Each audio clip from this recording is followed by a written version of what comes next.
गिरफ्तारी देकर हम ये साबित कर देंगे कि हम जो कुछ भी कर रहे हैं सोच समझ कर रहे हैं और जिम्मेदारी के साथ कर रहे हैं। इस एक्शन से हम आवाम की नजर में आ जाएंगे, वो हमें जानने लगेगा। कोर्ट केस के दौरान हमारी स्टेटमेंट्स दर्ज की जाएंगी, अखबारों को मजबूर होकर हमारे विचार छापने पड़ेंगे। आवाम तक पहुंचने के लिए जिस प्लेटफॉर्म की हमें जरूरत है, ये सरकार खुद हमें बना के देगी। उनके गढ़ में खड़े रहकर हम अपने लोगों का विश्वास जीतेंगे। असफल रही सरकार, सोनम वांगचुक को किया गिरफ्तार एनएसए की तहत। हाँ, बात कर रहा हूँ मैं लद्दाख की। मैंने पिछले 2 वीडियोस में बताया कि लेह लद्दाख की क्या प्रॉब्लम्स थी, उनकी क्या मांगे थी और वो किस लिए लड़ रहे थे और क्यों प्रोटेस्ट पे बैठे थे और क्या था उनका जो अनशन पे बैठ के 15 दिनों में उनमें से 2 लोग हॉस्पिटलाइज भी हो चुके थे, पर फिर भी नहीं हटे थे। तो गवर्नमेंट ने ये सब चीज़ें देखते हुए उनको करार कर दिया एंटी नेशनल। क्या भाई, मर्डर किया क्या? फाइनेंस कंपनी का कोई फ्रॉड किया क्या? नहीं। सेक्स फिल्म बनाकर नेट पर चलाई क्या? नहीं। तो फिर किया क्या है तुमने?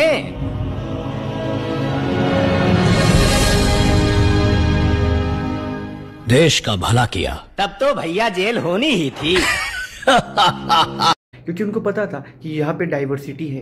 क्योंकि जम्मू एंड कश्मीर में जो आंदोलन हुआ करते थे उनमें उन लोगों को एक सेपरेट स्टेट चाहिए था। स्टेट यानी कि वो संविधान को भी ना माने। बट लेह लद्दाख में ऐसा कुछ नहीं था। लेह लद्दाख की जो जनता थी उसको चाहिए था कि हमें भारत में ही रहना है। बट मांग क्या थी उनकी? स्टेटहुड की, और उनको 6 शेड्यूल में एंटर किया जाए। अब 6 शेड्यूल में उनको एंटर किया नहीं जा रहा था, क्योंकि ऐसा कहा जा रहा था गवर्नमेंट की तरफ से कि 6 शेड्यूल में बस उन्हीं राज्यों को ऐड किया जाता है जिनको स्टेट का दर्जा दिया गया होता है। बट लद्दाख जो कि यूनियन टेरिटरी है उसको ऐड नहीं किया जाएगा। इसीलिए उन्होंने दूसरी मांग की कि उनको स्टेटहुड बनाया जाए, और स्टेटहुड बनाने के बाद उनको लद्दाख को 6 शेड्यूल में डाला जाए। अब क्या ही बुराई है इसमें?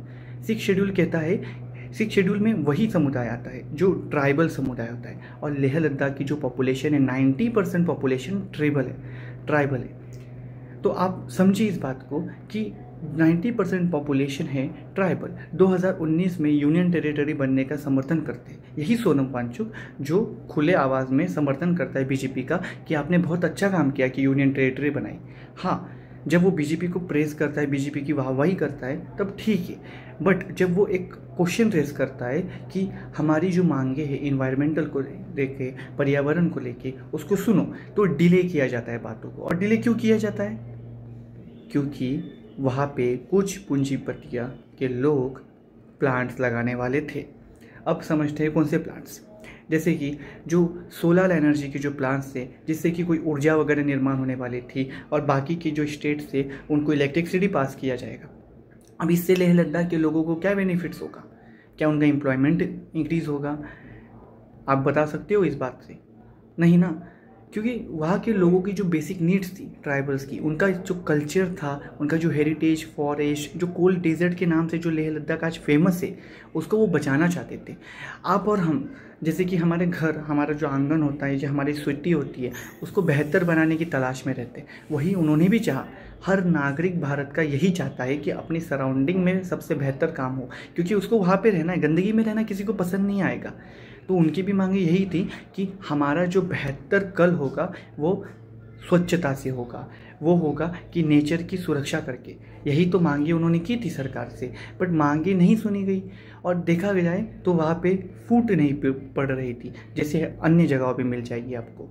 केरल में अगर प्रोटेस्ट होता है तो आईएसआई में इंक्लूड या शामिल कर दिया जाता है उन प्रोटेस्टर्स को। पंजाब में होता है तो खालिस्तानी बोल दिया जाता है। जम्मू एंड कश्मीर में होता है तो पाकिस्तानी एजेंट्स बोल दिया जाता है।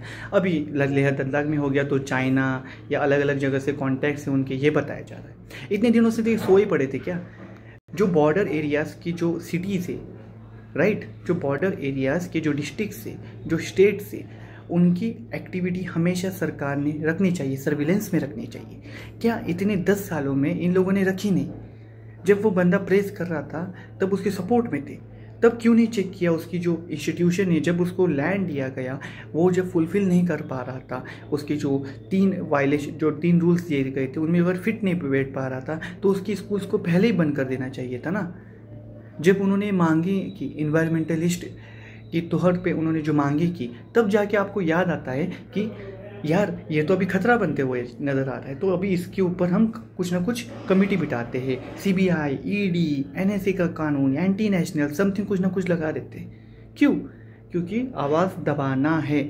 कि मेरे जेल में होना देश को ज्यादा जगाएगा मेरे बाहर होने से, क्योंकि देश नजारा देखेगा जो आदमी देश विदेश से भारत के लिए मैग्सेसे से लेके रोलेक्स अवार्ड से लेके टीसीओ पुरस्कार लाता है, 800 यूनिवर्सिटीज के ऑनररी डॉक्टरेट्स लाता है, देश का नाम ऊंचा करता है, यहाँ के ज्ञान को निर्यात करता है और चीन जैसे देशों के खिलाफ बायकॉट चाइनीज प्रोडक्ट्स का मुहिम चलाता है, जो आगे ले जाके सरकार भी उसे आगे बढ़ाती है, उसी आदमी को हम आज ऐसे दोषों में जेल डाल रहे हैं। ये नज़ारा जब वो देखेंगे तब वो समझेंगे कि आज देश कैसे चल रहा है। और आवाज़ कैसे दबेगा? क्योंकि किसी को एंटी नेशनल बोल दो तो इंडिया की आधी पॉपुलेशन बस यहीं पे सोचने में लग जाती है कि सच में एंटी नेशनल है, क्वेश्चन मार्क लेके बैठ जाती है। बट कोई ये नहीं लेके बैठ जाता है कि यार वो बंदे ने क्या किया है इंडिया के लिए, उसको प्रेज करो। या सच में हर बंदा यहाँ पे डिसीजन देने के लिए तैयार है और कोई बंदा यहाँ पे ये देखने के लिए तैयार नहीं है क्या सरकार ने प्रूफ दिए, सच वाले प्रूफ दिए, या अगर प्रूफ अभी दे रही है तो इतने दिन से क्यों नहीं दिए।